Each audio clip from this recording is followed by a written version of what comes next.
Wilson Miles from Black Film TV. Hello, folks. How's it going? Good. How are you Good, good. today? Good. When you were putting this story, when you were putting this story together, as people read the synopsis, how different did you want to make it from Lord of the Flies? Ron?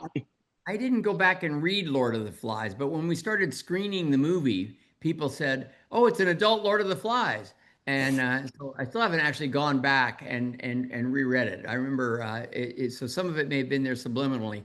I was to us we were building on the reality as we understood it and could research it. Yeah, there were two films that Ron and I talked about when I was writing it, and that he had me go watch. One was Walkabout, this old Australian movie by Nicholas Roeg, and the other is The Emigrants, Jan Troell's like 1971 Swedish movie, and which is not Lord of the Flies, but just like the harshness of and the reality of like you think the idea of like reality versus dream and the fantasy of like leaving everything behind and then being faced with the reality of how hard it is.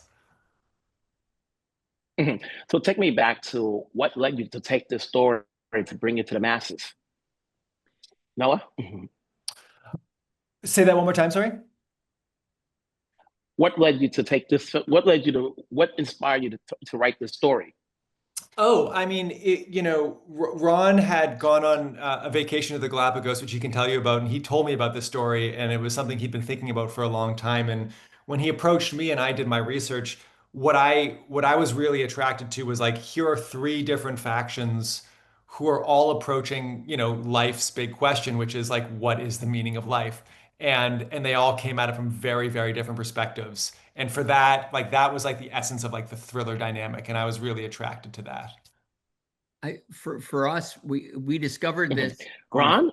on a family vacation in the Galapagos, and we learned this story. It was in the museum at first, and we couldn't stop talking about it and couldn't stop reading about it. It's a true crime thriller, and it really happened, And it's this different group of very unique individuals.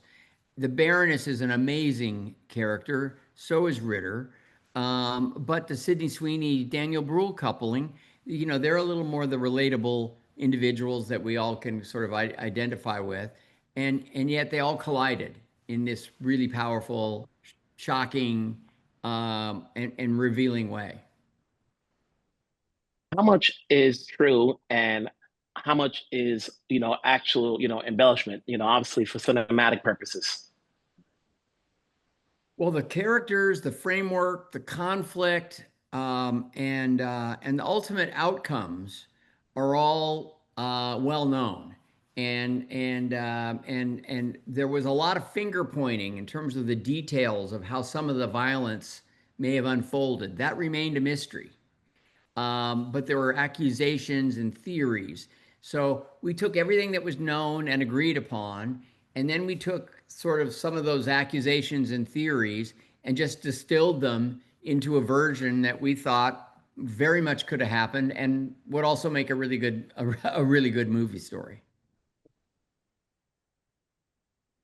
Thank you for your time. I'm sure people appreciate the film, appreciate your work. We'll talk down the road. Take care. Thanks a Thanks, Wilson. lot.